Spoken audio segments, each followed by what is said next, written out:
गर्भस्य अष्टमे वर्षे ब्राह्मणम उपनयित।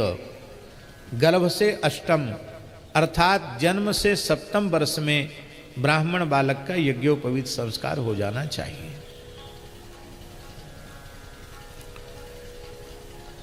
क्षत्रिय बालक का 10 वर्ष में और वैश्य बालक का 11 वर्ष में जन्म से संस्कार हो जाना चाहिए। दूसरा एक प्रमाण और उपलब्ध होता है, ब्रह्म वर्चस कामस्तु 5 वर्षम एव ब्राह्मणम उपनयित।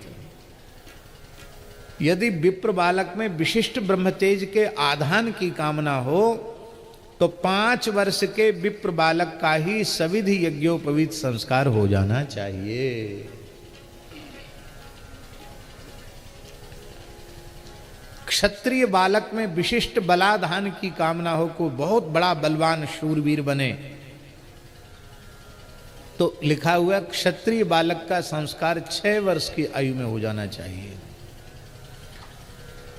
सब प्रकार की दैवी संपदा से युक्त वैश्य को कामना हो कि दैवी संपत्ति से युक्त हमारा पुत्र हो, तो मात्र 8 वर्ष की आयु में वैश्य बालक का यज्ञोपवीत संस्कार हो जाना चाहिए। इस प्रकार के प्रमाण भी उपलब्ध होते हैं। 5 वर्ष वाला तो हमने प्रयोग करके देखा है। हमारे यहाँ मलुक पीठ में एक वेद पढ़ाने आचार्य जी आते हैं बटकों को, तो जब हमने पुराण के मूल पारायण में 5 वर्ष वाला प्रमाण और गृह सूत्र में पढ़ा, तो हमने पंडित जी से कहा, मैंने शास्त्री जी आपके पुत्र की आयु अभी कितनी है? तो बोले इतनी। मैंने कहा हमारा मन है कि ठीक 5 वर्ष की आयु में इसका जनेऊ कराया जाए और इसको गायत्री जप खूब अधिक से अधिक कराया जाए और संध्या सिखाओ और गायत्री त्रिकाल संध्या और गायत्री का जप। भगवत कृपा से उन्होंने इसका प्रयोग किया तो वह बालक भी बहुत संस्कार संपन्न बालक है। कोई बनारस पढ़ने नहीं गया, वृंदावन में ही पढ़ा रहा है। लगभग 150 छात्रों को पढ़ा रहा है निःशुल्क। 150 छात्रों को पढ़ा रहा है और कम से कम 4-5 मैंने अभी मात्र 5 वर्ष का ही 6 वर्ष का था तब मैंने उसको अष्टाध्यायी सूत्र पाठ पढ़ाना आरंभ किया। तो पहले पाद में 75 सूत्र हैं, दूसरे दिन 75 सूत्र उसने कंठस्थ सुना दिए।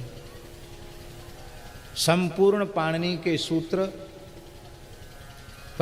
पाणिनि सूत्राष्टाध्यायी, गणपाठ, धातुपाठ, लिंगानुशासन, मूल ग्रंथ पूरा का पूरा व्याकरण का कंठस्थ है उसे। वेद भी पढ़ाते, व्याकरण भी पढ़ाते, ज्योतिष भी पढ़ाते, साहित्य भी पढ़ाते। अभी आयु मुश्किल से 20-22 वर्ष की आयु है और पूरे वृंदावन में पंडितों में अच्छी प्रतिष्ठा होगी इस बालक की। राम सनेही मिश्र नाम है। उन्होंने प्रयोग करके देखा कि 5 वर्ष में जनेऊ होने से, संध्योपासन करने से उसकी क्या महिमा है। तो शास्त्रों में जो कुछ लिखा है वह सत्य है। अब हम स्वयं ही उसका पालन न करें तो बात अलग है। माई मेरे श्याम